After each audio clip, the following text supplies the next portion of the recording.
boy named Sanford is arrested by a cop named Lester for being an illegal immigrant. Before he is sent back to his country, he confesses that he helped his uncle kill some kids. While the police captain thinks Sanford is only making up a story to remain in the US, the boy eventually takes Lester to see the grave where the boys were buried. A few months earlier, a woman named Christine drops off her son Walter at his school before heading to work at a telephone company. After the day's work, she goes to pick up her son, who complains about being bullied by a boy who said his father ran away because he was ugly. However, Christine consoles Walter by saying that his father ran away because he couldn't handle the responsibility that came with having a child. Shortly after, they arrive home, and as Walter asks if they can go to the movies the next day, Christine promises to take him. However, her plans change on the next day when she's asked to fill in for a colleague at work. She says sorry to Walter for this and promises to take him on the following day. Walter looks disappointed,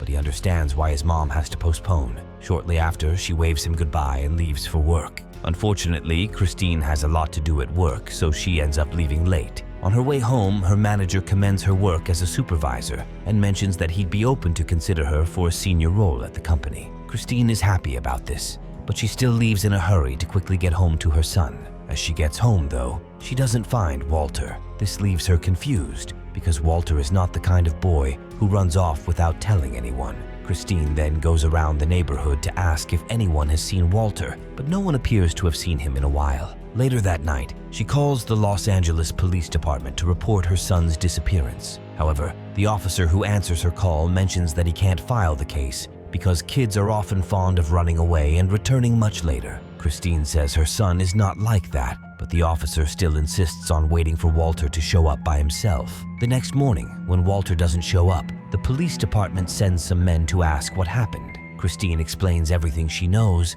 and they leave to begin their investigation. However, nothing happens after a couple of days. Elsewhere, a reverend named Gustav mentions Christine's case during his service on Sunday. He tells the congregation that even though Christine is not a member of the church, he feels sorry for her case and believes the police should be doing more. He then lashes out and refers to the police department as one of the country's most corrupt and incompetent institutions. He also adds that even though the police chief, Davis, has mentioned that his men are doing everything they can to find Walter, he believes they're not doing enough. The service is being broadcast on the radio, and Davis listens to it from his office. However, he eventually turns it off because he's tired of all the bad PR the police department has been getting recently, especially due to Walter's case. Days later, Christine continues to call all the police departments in the state to see if they found anything on her son. Unfortunately, she doesn't get any positive responses, and this breaks her heart. 5 months later, in a small town in Illinois,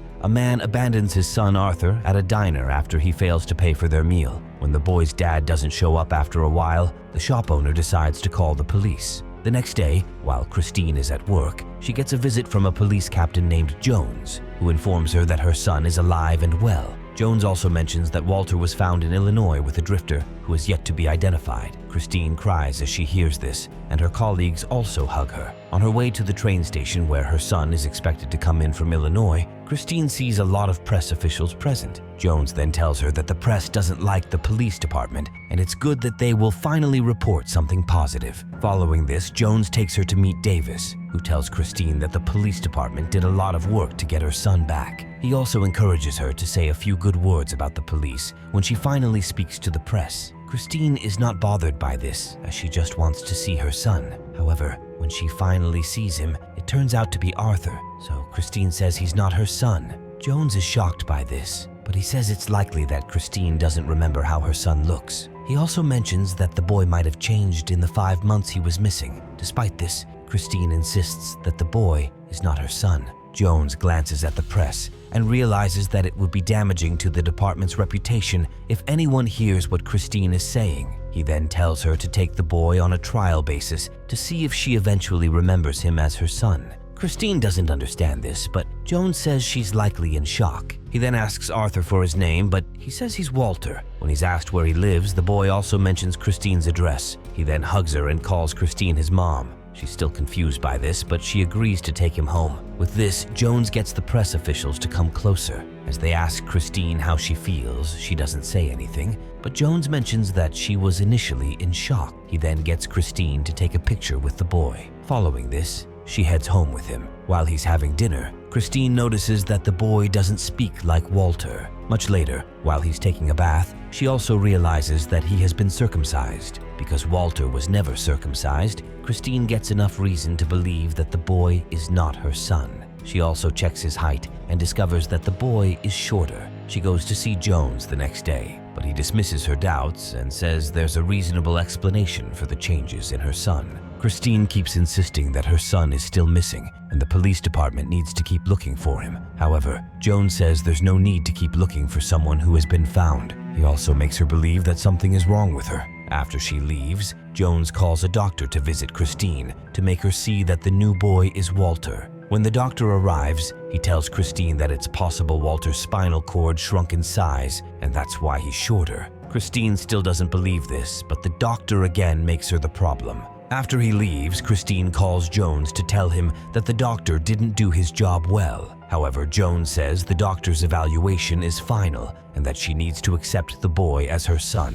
As the call ends, the boy calls Christine his mom, and this gets her angry. While she's also crying, she tells the boy that he's mistaken. The next day, Christine gets a call from Reverend Gustav, who tells her to visit him after she reads the newspaper. It turns out that Jones has given the doctor's evaluation to the members of the press. As she reads the story while in Gustav's office, he tells her that they're trying to make her look irresponsible. Christine doesn't get why they do that, but Gustav says the police department has gotten very corrupt since Davis was appointed as the police chief. He also tells her that Davis and his men will do everything they can to cover up the fact that they brought the wrong boy. Gustav offers to help her because he's also trying to bring down Davis and his men. He mentions that if she does the right things, her son will be the last person they mess with. Christine agrees to this, and after she leaves his office, she goes to her son's dentist to check on the new boy. After the evaluation, the doctor mentions that Walter and the new boy have different teeth structures.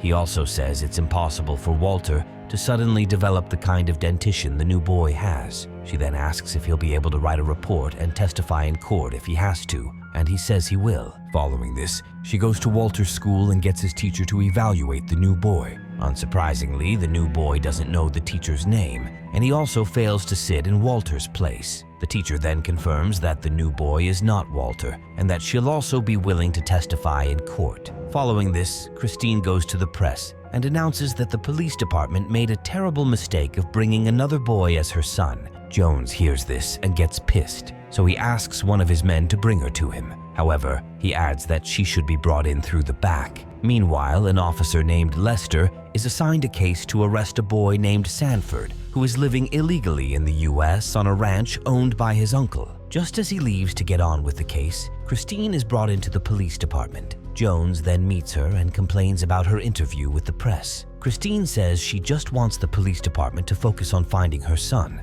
but Jones says she has become mentally unstable to take care of a child. He then gets his men to take her to the psychopathic ward of the general hospital. Christine tries to plead her innocence, but no one listens to her, even when she gets to the hospital. Meanwhile, Lester goes to the ranch to find Sanford. On his way, he encounters a man named Gordon and asks how he can get to the ranch. As Gordon hears that Lester is going to the ranch, he tries to pick up his gun at the back of his truck, but he eventually decides against it. He then directs Lester to the ranch and asks if everything is fine over there. Following this, Lester says it's just a case of an illegal boy living on the ranch. After a while, Lester gets to the ranch and sees Sanford running. Despite his efforts to escape, Lester still catches him. As Lester is then taking him away, he tells Sanford that he shouldn't have tried to run away because he's just sending him back to Canada, which is where he's from. Sanford looks shocked by this, but he doesn't say anything. Meanwhile, Gordon goes to the airport and gets a ticket to Canada. Elsewhere, Gustav gets worried when Christine doesn't visit him, just as she planned.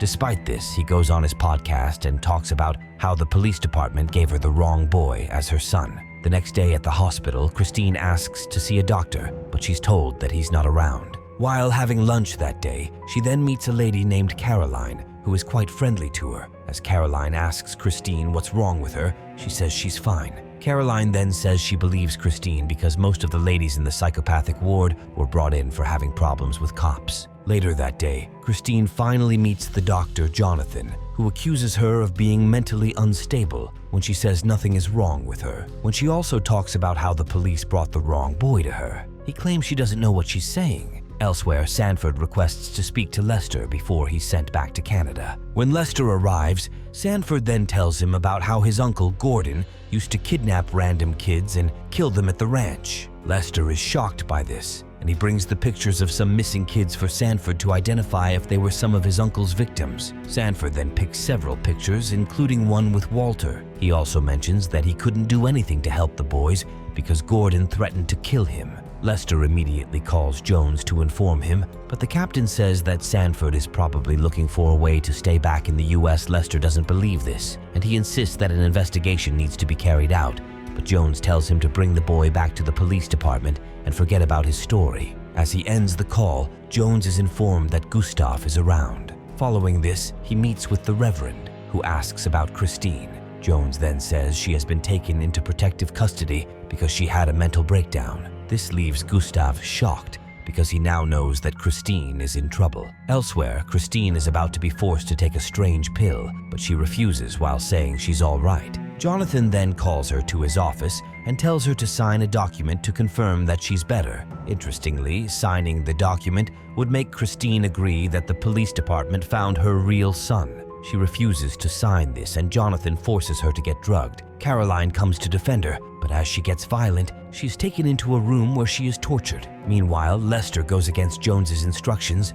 and takes Sanford back to his ranch with other officers. Lester tells Sanford to prove what he said, and even though he doesn't want to do it at first, the boy digs up the place where he and Gordon buried some of the boys who were killed on the ranch. Lester is stunned by this, and Sanford also breaks down in tears. Later that day, Christine meets Caroline while she's recovering in her room. As they're then talking, Caroline urges Christine to keep fighting to get her son back. Later that day, Jonathan offers to let her leave if she can sign the document he showed her earlier. However, she insults him, and this gets him angry, so he asks her to be taken into the torture room. Before they start anything, Gustav and some other men break into the hospital, saying they're looking for Christine. As Jonathan insists that she can't be seen, Gustav gives him a newspaper and tells him to read it. Just then, he gets Christine released, much to her shock. After she heads out, he then reads the newspaper again and sees the story about the murdered children on the ranch. As Christine is walking home, she also sees the newspaper. She breaks down in tears, but Gustav is there to hold her.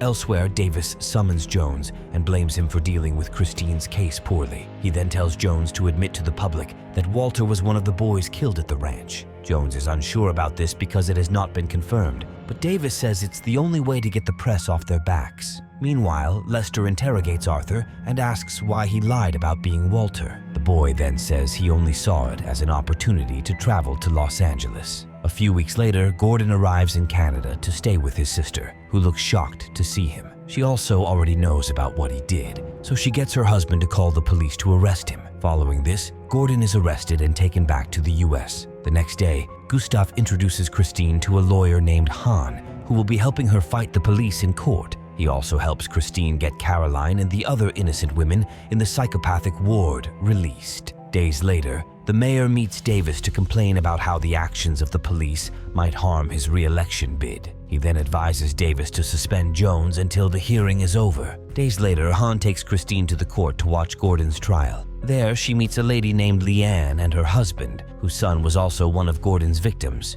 Leanne commends Christine for fighting the police because what they did to her was bad. Just then, Gordon is brought into the court and he pleads not guilty. Shortly after, Han proceeds to begin Christine's case. During the trial, he lashes out at Jones and blames him for Walter's death because if he had listened to Christine earlier, they might have been able to save her son. The next day, Christine testifies, along with Walter's teacher and dentist. Later that day, while she's at home, Christine tells Gustav that she thinks Walter is still alive because she can feel him every time she walks past his room. However, Gustav tells her that she needs to accept that she has done everything she could to find Walter. A few days later, the judge passes his verdict and calls for the permanent suspension of Jones. He also recommends that Davis should be removed as a police chief. Shortly after, at Gordon's trial, the jury finds him guilty. Before the judge passes his verdict, He asks Gordon to make a final statement. As he starts talking, Gordon then mentions that the only person who can understand him in the courtroom is Christine,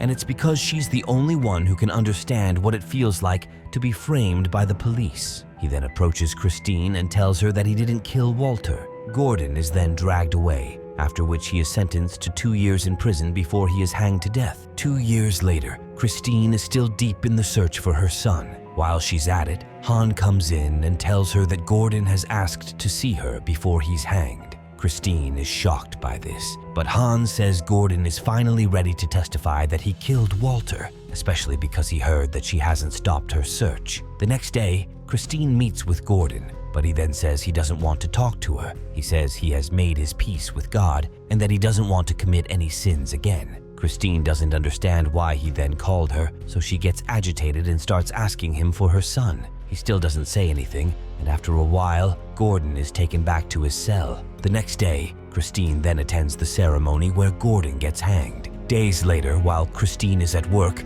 Leanne calls to inform her that the police have found one of Gordon's victims who escaped. She immediately leaves work and gets to the police department, only to see that the boy is Leanne's son, David. While Lester interrogates him, David confirms the names of the other boys at the ranch, including Walter. David also mentions that he remembers Walter because when the boys tried to escape, Justine's son was the one who helped him get out when he got stuck. He then adds that after Gordon found out about their escape attempt, the boys went separate ways while he kept shooting at them. As Lester asks if Walter could still be alive, David says he doesn't know if Gordon eventually caught him. Just then, David reunites with his family after years of living in fear while staying in a different town. Shortly after, Christine leaves the police department with Lester, who tells her that Walter did a brave thing by helping David. He asks if she thinks her son is still alive, and Christine says that if David could escape, there's a possibility that her son is also still out there. Following this, she walks away with the hope that she'll still see Walter one day.